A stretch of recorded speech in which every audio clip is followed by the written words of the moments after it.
Assalamualaikum warahmatullahi wabarakatuh. Pemirsa yang dirahmati Allah Subhanahu wa taala, manifestasi dari orang yang berpuasa adalah membentuk pribadi-pribadi yang bertakwa.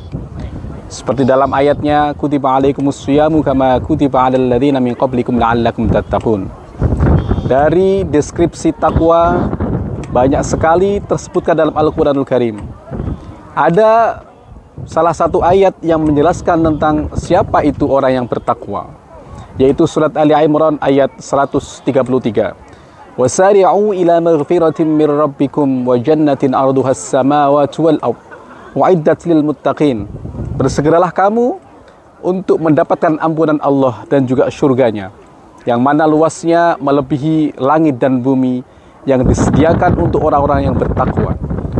Dilanjutkan ayat selanjutnya, yaitu alladzina yunfiquna fis sarra'i wal dharra'i wal kadhiminal ghaidha wal 'afina 'anil nas wallahu yuhibbul muhsinin. Dari karakter orang yang bertakwa dalam surat Ali Imran ayat 134, yang pertama adalah mereka orang yang menafkahkan, menginfakkan hartanya dalam kondisi yang lapang maupun yang susah. Dari sini Imam Az-Zamakhsyari menafsirkan bahwa orang yang berinfak tidak harus menunggu menjadi orang yang kaya, karena matematika Tuhan berbeda dengan matematika manusia. Konon Sayyidatina Aisyah pernah berinfak hanya dengan satu butir kurma. Ketika kita melihat satu butir kurma tidaklah memiliki harga, akan tetapi dengan keikhlasan dalam kondisi yang serba keterbatasan, Sayyidatina Aisyah masih mampu menginfakkan meski dengan yang minimalis. Dalam ayat lain, mathalul ladzina yunfiquna amwalahum fi sabilillahi kamathili habbatin ambatat sab'a sanabila fi kulli sumbulatin mi'atu habbah wallahu yudha'ifu liman yasha. Orang-orang yang berinfak akan dilipat gandakan oleh Allah Subhanahu wa taala. Dalam manuskrip Arab disebutkan inturid ar-rizqa tunfiq. Jika engkau ingin rizki, maka berinfaklah. Ketika manusia memiliki matematika, jumlah 10 dikurangi 9 atau dikurangi 1 sama dengan 9. Akan tetapi matematika Allah tidak sedemikian rupa. Ketika kita memiliki sesuatu berjumlah 10 dikurangi 1 bukan berarti 9, malah justru akan meningkat menjadi 90, 900 dan seterusnya. Kemudian ciri orang yang bertakwa dalam surat Ali Imran yang kedua adalah orang yang mampu menahan al-ghaid. Imam Al-Qurtubi dalam tafsirnya al-ghaid dikatakan bahwa al-ghaid adalah dia tidak mampu atau menahan ekspresi marahnya dan tidak tersampaikan dalam perilakunya ataupun perbuatannya ataupun ucapannya. Oleh karena itu al-ghaidha dalam ayat tersebut lebih utama daripada sifat al-ghadab, yaitu dengan marah. Terkadang orang yang marah menimbulkan banyak perpecahan. Dalam keluarga terkadang ditimbulkan dengan marah, akhirnya terjadi pertengkaran. Konflik yang ada di pinggir jalan karena orang tidak mampu menahan amarahnya. Kemudian orang saling membunuh, saling bertempur, ataupun saling memiliki nilai-nilai permusuhan karena dia tidak mampu menahan rasa ghaidnya dan meluapkan sifat ghadabnya. Oleh karena itu, dalam banyak hadis dikatakan bahwa salah seorang sahabat meminta wasiat kepada Rasulullah Muhammad SAW, "Ya Rasulullah, ausini." Apa jawab beliau? "La taghlab."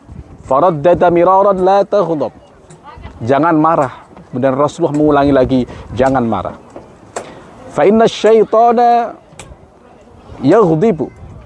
Bahwa syaitan inilah orang-orang atau zat yang mengeluarkan amarah untuk disalurkan kepada manusia. Fa inna syaitana khuliqa minan nar. Sedangkan syaitan ini adalah diciptakan dari api. Fa inna ma tudfi'u an-nar bil ma. Sedangkan api hanya bisa dipadamkan dengan air. Fa idza ghadaba ahadukum falyatawadda, kata Rasulullah. Ketika orang dalam kondisi marah, maka berwudulah.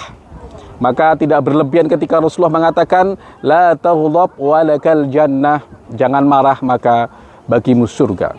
Kemudian yang ketiga, menjadi ciri-ciri orang yang bertakwa adalah wal afina 'anil nas, yaitu orang-orang yang mampu menilai manusia, yaitu dengan pemaaf, jiwa yang sangat luas.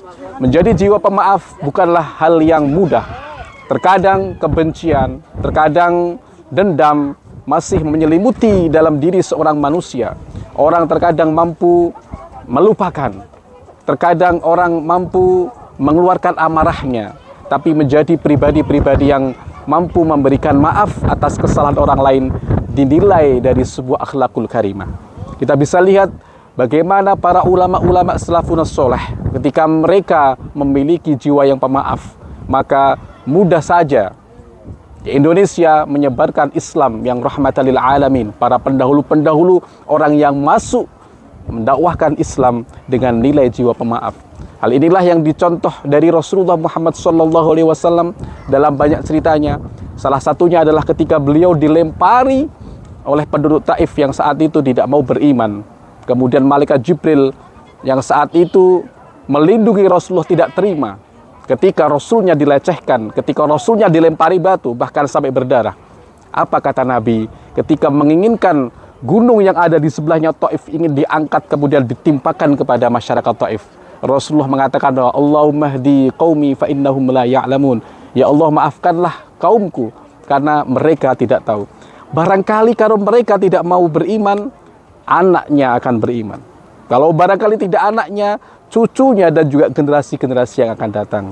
Oleh karena itu, ketika mungkin Rasulullah SAW tidak memiliki jiwa pemaaf, maka Islam tidak akan tersebar. Maka Islam yang saat itu disebarkan dengan kemarahan akan menyebabkan luluh lantak masyarakat-masyarakat yang ada di kiri kanan karena ghadabnya ataupun karena Rasulullah tidak memiliki sifat pemaaf. Sebagai akhir, fabima rahmatin minallahi linta lahum walau kunta fadhlan ghalidhal qalbi lan faddu min hawlik. Menjadi ciri-ciri Rasulullah adalah menjadi pribadi-pribadi yang mampu memberikan maaf dan juga berdakwah secara halus dan juga lembut. Karena jikalau mereka dalam kondisi yang emosional ataupun tidak memiliki sifat pemaaf, maka mereka akan lari darimu wahai Muhammad. Semoga kita menjadi pribadi-pribadi yang muttaqin dengan mengaplikasikan puasa kita, yaitu dengan 3 karakteristik yang disebutkan dalam Al-Quran, yaitu berinfak di jalan Allah baik dalam kondisi susah ataupun lapang. Dan yang kedua adalah menahan ghadab kita, menahan ghaid kita, amarah kita. Dan yang ketiga adalah memaafkan, menjadi pribadi-pribadi yang lebih dewasa dan juga menebarkan kedamaian.